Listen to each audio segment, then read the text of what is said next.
You ever notice how the government has its own kind of logic? Yeah, a strange, twisted, upside-down version of logic where lies become laws, truth becomes treason, and common sense needs a permit. They tell you they're protecting your freedom by taking half of it away. They say they're keeping you safe by spying on you, tracking you, and frisking grandma at the airport. And if you ask questions, well, that's suspicious. Because real logic, my friend, is illegal.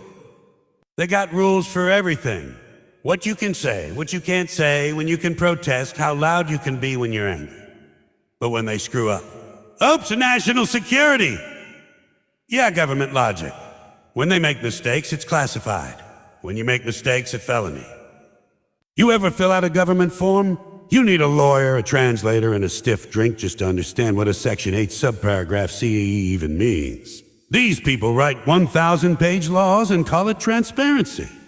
That's like calling a brick wall a window with potential. And taxes? Oh, they love taxes. The government says, we need your money to make your life better. But somehow your roads are still broken, your schools are still poor, and Congress just bought new chairs for $12,000 each. That's government logic. Spend your money to fix their problems, and when it doesn't work, ask for more of your money. And don't even get me started on the voting system. They say your vote counts. Right after they gerrymander it, suppress it, and run it through a machine older than your grandmother. Then they tell you how the system works. Shh. Yeah, it works for the people who built the system. So here's the truth. The government doesn't want thinking citizens. They want obedient consumers because logic, real, critical, dangerous logic, makes people question authority. And questioning authority, that's bad for business. Government logic is simple. If it benefits the people, it's impossible. If it benefits corporations, it's urgent. And if it benefits politicians, it's already done. The government has mastered the art of contradiction. It's like a magician performing a trick in slow motion. You can see the lie forming. You can almost touch the hypocrisy, but they make it look normal, even necessary. They say one thing, do another, and then make you feel crazy for noticing. That's what I call government logic. It's a world where freedom means surveillance, where privacy is suspicious, and where the people who break everything keep getting promoted to fix it. They tell you they're here to protect you, but they can't even protect your paycheck from their own tax system. Think about the phrase, a government efficiency. That's a contradiction in itself. Like honest politician or a jumbo shrimp, the more they try to fix things, the worse they get. They'll create a committee to study why nothing gets done, spend a few million on research, and then recommend creating another committee. And the media will call it progress. The truth is, government logic feeds on confusion. They make everything so complicated that people give up trying to understand it. Once you stop understanding, you stop questioning. And that's exactly the point. It's not just incompetence. It's design. They don't want simplicity because simplicity exposes stupidity. If laws were written in plain English, people might realize how often they're being robbed with a smile. Instead, they use $10 words and 1,000-page bills to hide 3 lines that benefit some billionaire donor. The contradictions are endless. They fight wars to bring peace. They ban drugs but sell alcohol. They talk about justice while running prisons for profit. It's like watching a clown teach philosophy. Everything's funny until you realize he's serious. The greatest trick of government logic is convincing people that it's normal. You're supposed to accept that $1 trillion military budget is necessary, but free healthcare is too expensive. You're supposed to cheer when they give tax breaks to corporations but scold the poor for needing food stamps. They flip the moral compass upside down and call it patriotism. The moment you question it, they slap you with a label. Un-American, conspiracy theorist, or threat to national security. All because you dared to use your brain. Government logic thrives on contradiction because contradiction creates control. If you can make people believe 2 opposite things at once, you own their minds. You can convince them that war is peace, ignorance is strength, and surveillance is safety. Once logic dies, manipulation takes over. And the craziest part?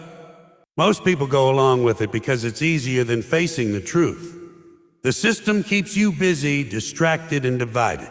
because a population that argues among itself never notices who's pulling the strings. In the end, the government doesn't need to make sense. It just needs to make noise. It replaces reason with routine, replaces truth with narrative, and replaces logic with loyalty. That's the factory they run, a contradiction factory. And the product they sell is belief. Belief in the illusion that everything's fine, that the system works, that the confusion is just part of democracy.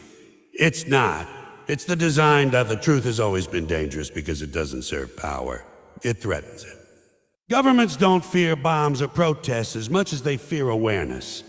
Real logic, real independent thinking is the ultimate rebellion because it makes people see through the illusion. That's why the system rewards obedience and punishes curiosity.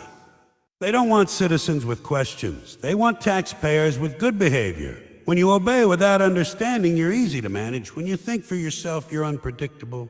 And unpredictability is the enemy of control. From the moment you're born, the system starts shaping you to follow, not to think. School teaches you how to memorize, not how to question. You're told to color inside the lines, sit still, and repeat the right answer. They don't want philosophers, they want employees. And once you graduate, you step right into the next system. Work, taxes, bills, all designed to keep you too busy to think. You get rewarded for following orders, showing up on time, and keeping quiet. Try to step outside that box and suddenly you're labeled a difficult, uncooperative, or antisocial. That's how they train people to confuse obedience with morality. The government doesn't outlaw logic directly. It doesn't need to. It buries it under noise. Endless news cycles, fake debates, celebrity scandals, and political theater. It floods you with so much nonsense that truth becomes invisible. You don't even notice how every major story sounds the same. Someone powerful lies, gets caught, denies it, and nothing changes. Nothing changes. And if you call it out, they say you're cynical. But cynicism is just the natural result of paying attention in a dishonest world. The system depends on keeping people half asleep. Awake enough to work, but not awake enough to question why. The media helps with that. They present obedience as virtue. You're told that good citizens trust their leaders, follow the rules, and never challenge the narrative. The rebels, the whistleblowers, the truth-tellers, they're the ones you're supposed to fear or hate. They're called traitors, radicals, or extremists. And yet, those are usually the only people telling the truth. The government doesn't need to censor logic when it can just shame it out of existence. Public opinion becomes the new police force, and fear becomes the invisible jail cell. Every system of power has the same goal: keep people too afraid to think freely.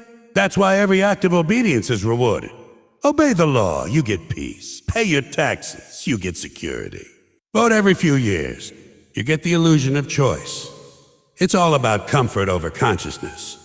Because if people ever started thinking logically about how their governments actually operate, who funds them, who profits, who lies, the whole structure would collapse overnight. So the government doesn't just discourage logic, it criminalizes it in spirit. Real logic is rebellion because it refuses to follow nonsense. When you start asking a why, the system starts shaking. And that's why truth is punished and obedience is rewarded. Because the moment people stop obeying blindly, the powerful stop being powerful.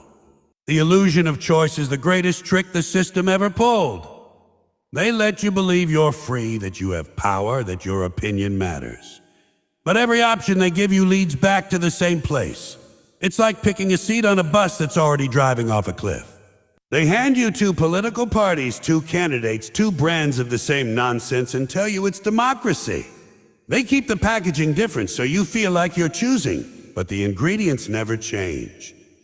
Behind every debate, every campaign, every election, the same money funds both sides. The system doesn't care who wins. It only cares that you keep playing. They've made voting feel like a sacred ritual, but it's really just a loyalty test. You stand in line, press a button, and go home thinking you've done your part for change, while the people in charge laugh because they wrote the script years ago. The policies don't shift much no matter who gets elected because the real decisions aren't made in the voting booth. They're made in boardrooms, lobbies, and private dinners where ordinary people aren't invited. The illusion works because it feels empowering.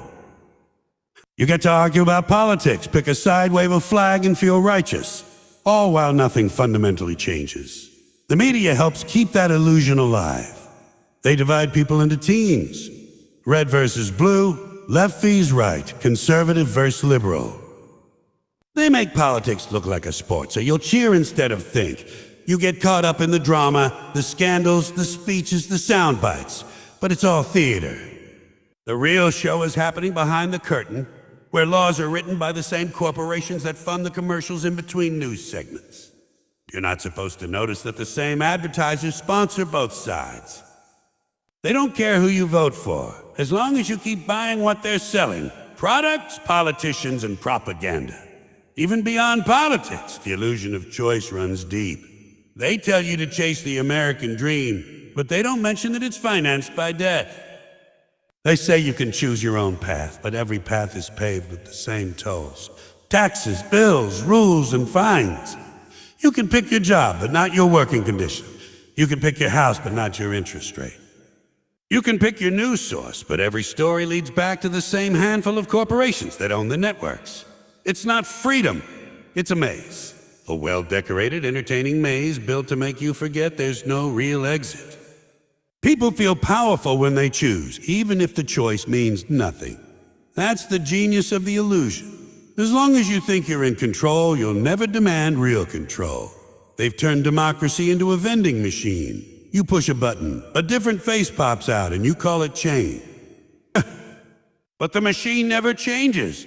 It doesn't need to, because it already owns everything you choose from. So when you step back and look at it all, the contradictions, the obedience, the illusion of choice, you realize the system isn't broken. It's working exactly as designed. It's not meant to make sense. It's meant to keep you busy. It feeds you fear, distraction, and false hope, so you never have time to notice who's actually running the show. Real logic, the kind that asks questions and connects dots, is the one thing that can tear this circus down. And that's why they make it illegal in spirit, if not in law. The truth is, the government doesn't need chains or cages to control people anymore. It just needs confusion. It replaces knowledge with noise, replaces facts with feelings, and calls the result of freedom. But freedom isn't about voting every few years or choosing which rich guy lies better on TV. It's about thinking clearly, critically, independently. The moment people start doing that, the illusion falls apart. So maybe the most rebellious act left isn't to fight the system head-on, but to see it for what it is, to stop believing the slogans, the promises, the patriotic bedtime stories. To use logic, real logic, even when it's inconvenient, even when it's unpopular. Because once enough people start thinking, really thinking, the entire house of cards trembles. And maybe, just maybe, that's when freedom finally stops being a word and starts being real.